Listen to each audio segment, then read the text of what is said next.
Hello everybody and welcome to a video covering 4.4, the financial sector. This is going to be one in a short series of videos exploring the financial sector. Right, now on your screen now you can see the specification content for 4.4. This video is going to focus on 4.4.1, which is exploring the role of financial markets. Right, so first things first, and let's think what a financial market is. Now, let's go even further back. Let's go back to theme one and think about what a market is. A market is where buyers and sellers come together to trade goods and services. People that buy in markets are looking to satisfy their wants and needs, whereas sellers are the people selling the goods and services, normally in order to generate profit in that marketplace. So we've looked at things like the housing market, the labour market, the transport market, education markets. What we're now doing is looking at financial markets. So this is people trading financial products in effect. Okay, so every time you, for example, spend money on your credit card, you are involved in a financial market. Use an overdraft or save money in your bank, you are involving yourselves in financial markets. Okay, so if I think about my own sort of financial market history, it's things such as my student loan, it's my mortgage, it's my savings accounts, my credit cards, it's my loans that I've taken out in the past, it's my ISAs for my savings, insurance of my home, my life, my pension. So these are all different financial products where I'm clearly involving myself in financial markets. So what financial markets do? They channel money to households, firms and governments. Okay, so we've got these three different economic agents. So households, it's consumers, it's workers. Well, we have to engage ourselves in financial markets, and so do businesses and the government as well. Right, let's now start thinking about the roles of financial markets. Now, the first one is what financial markets allow us to do is to save. Okay, so what we all know is rather than storing money in our home, it's more secure to save money in a financial institution. Now, in effect, what you are doing when you save, you are transferring spending power from now to the future. Okay, so if you don't spend your money now and you save it away, you are enabling yourself to increase your consumption when you are older, or potentially leave your money for inheritance for your family to consume once you're no longer here. Okay, so when you think about it, there are lots and lots of different ways that we save money through financial markets. It could just be savings accounts. This could be your ISA, it could be your normal bank account where you keep your savings.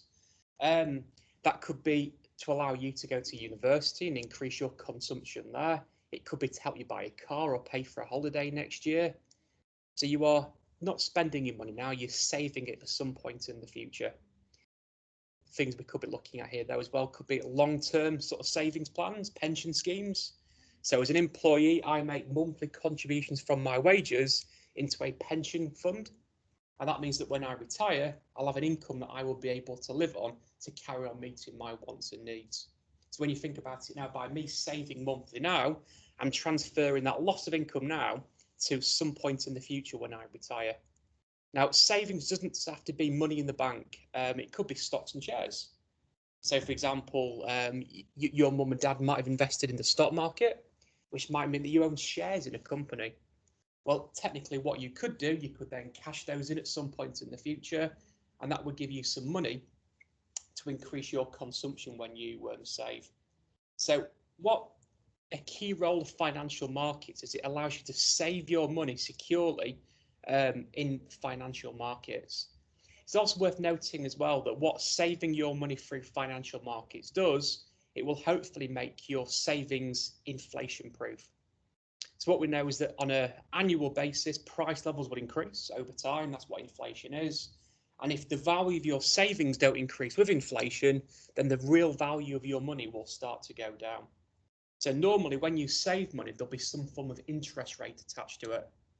Okay, so that could be your savings in the bank, it could be pensions, which are invested, generate interest.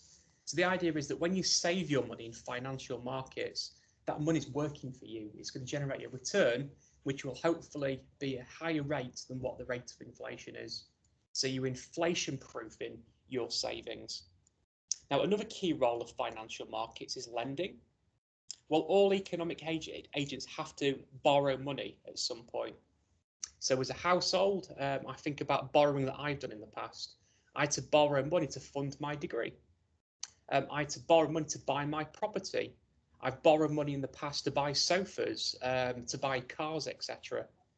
On a monthly basis now, I put all my monthly expenditure on a credit card and then pay it off at the end of each month. So households need to borrow money in order to consume all sorts of different goods and services. Businesses have to borrow money as well. So businesses, for example, might borrow money from banks to cover short-term problems with their cash flow. So, for example, right now there are businesses in our economy due to COVID-19 that are struggling. Well, they're borrowing money to cover short-term debts. That could be to pay suppliers. It could be to pay employees, pay the landlord, etc. Maybe even pay their tax bill. But businesses might borrow longer term to fund investment, buying new capital, so new machinery, building new premises, upgrading their infrastructure, expansion. So there are a whole host of different reasons why businesses might need to borrow money. Governments also have to borrow money. So when you think about interventionist supply side policies, this is governments upgrading infrastructure. This could be, upgrading road networks, other transport links, building new hospitals, building new schools. Well, governments have to borrow money to fund these investments that they're planning on doing. We also know that our government operates a budget deficit. So on an annual basis, what we receive through taxation money is less than what the government spends. Well, that shortfall has got to be borrowed. Okay, now when you think about businesses and governments might not borrow from high street banks. In particular, governments won't do. Instead, what they might look towards is a bond market. So what they do is they create an IOU, and then people in effect buy these government bonds, which will give them an interest rate, which we call a yield, and then the promise that money will be repaid at some point in the future, depending on how long that bond is. Could be 1 year, 5 years, 10 years, maybe even a 20-year government bond. Now, when you think about it, without lending, all these different economic agents would struggle to buy goods and services, manipulate the performance of their business and help their household invest in education and housing. Governments won't be able to fund budget deficits. They won't be able to invest into better infrastructure. So lending is a key function of financial markets.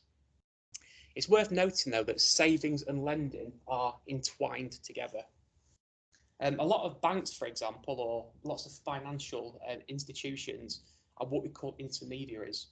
So what they do is they take people's savings and then they invest them or lend them out to different economic agents. Okay, so the way that your interest is generated on your savings often is the bank will then invest your money, they'll lend it out to other people and then charge them a higher rate of interest on those loans.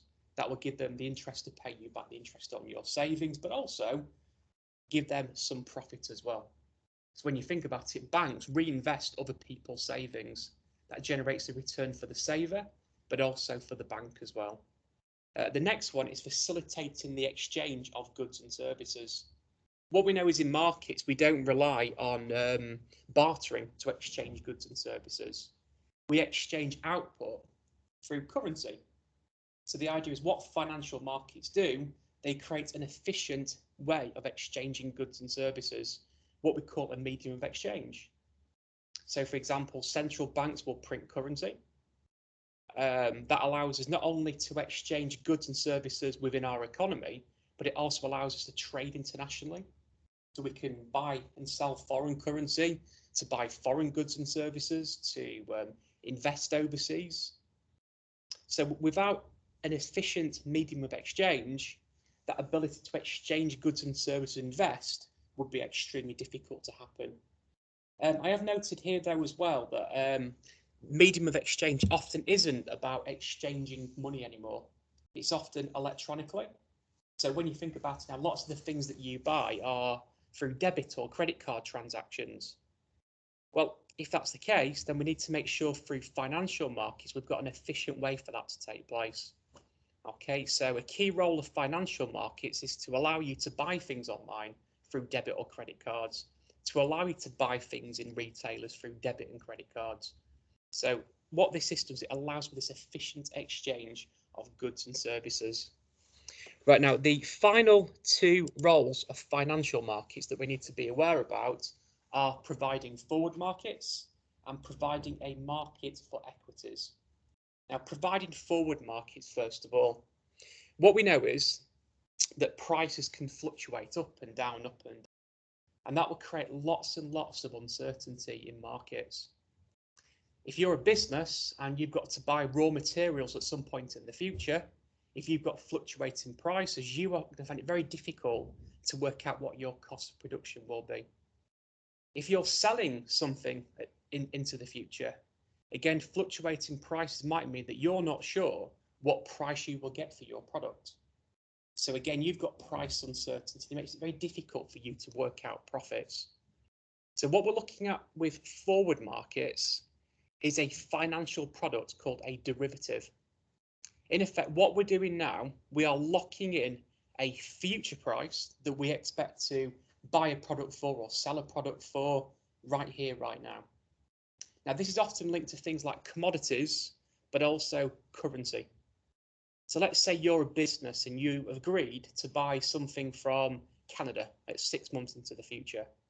Well, what you know is if your currency was to depreciate in the next 6 months, the cost of buying them products from Canada would start to increase.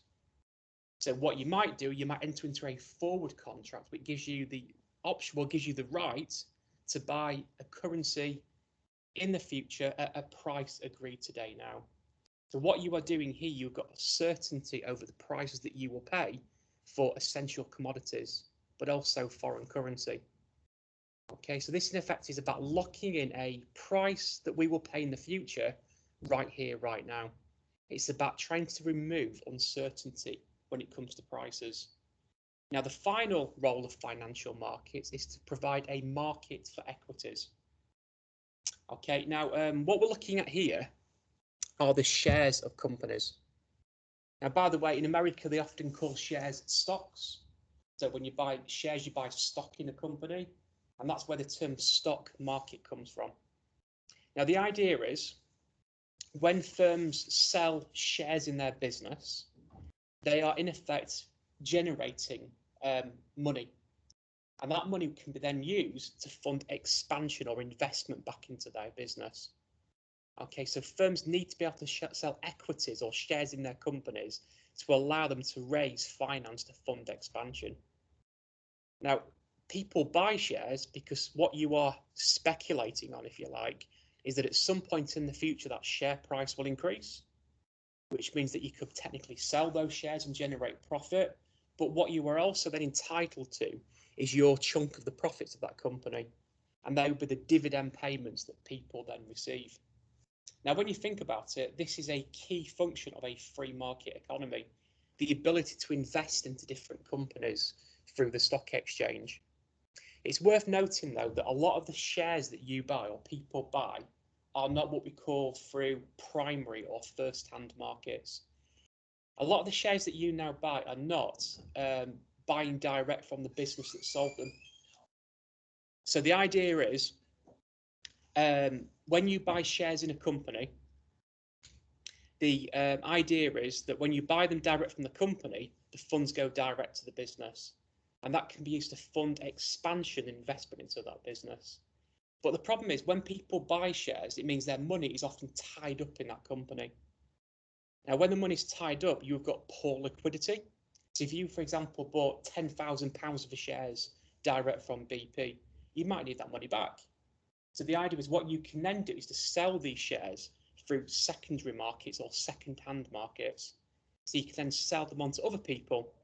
And that is a really, really key role of financial markets. You don't want to be lumbered with an investment or a share forever. You've got to have that ability to sell these things on through second-hand markets. It's also worth noting that you can also buy and sell bonds through secondary markets as well. Okay, so you can buy bonds that other people have already bought in different governments or different businesses across the world. So guys, when you think about it, then we've got overall these 5 really key roles of financial markets. They facilitate saving, lending, the exchange of goods and services, forward markets, and equities. So what I would now like you to do, please, is to think about these questions on the screen. A, what is a financial market? B, explain the roles of these financial markets. So savings, lending, facilitate exchange, forward markets and equities. And then right to the end, you've got this question. Explain why each of the above roles are essential to support both economic growth and development. So I now want you to think about these 5 key roles of financial markets. How do these things support growth and development across the economy? Now, a few ideas to get you thinking about this stuff. Lending. Well, if people can't borrow money, it makes it difficult for firms to grow and invest. It makes it difficult for governments to borrow to fund infrastructure upgrades. It makes it difficult for households to borrow to pay for housing or to buy education, etc. Now, of course, if it wasn't for saving, the funds wouldn't be available to lend in the first place. You could be really clever and link this back to the Harrod-Domar model, so the importance of savings to fund investment, etc. When you think about facilitate exchange, well, the idea is if it wasn't for currency, we'd find it difficult to trade with each other. We'd find it difficult to trade and invest internationally. So globalization and all the benefits that creates through things like comparative advantage will be difficult to achieve without a medium of exchange. Forward markets, well, they give people certainty over prices.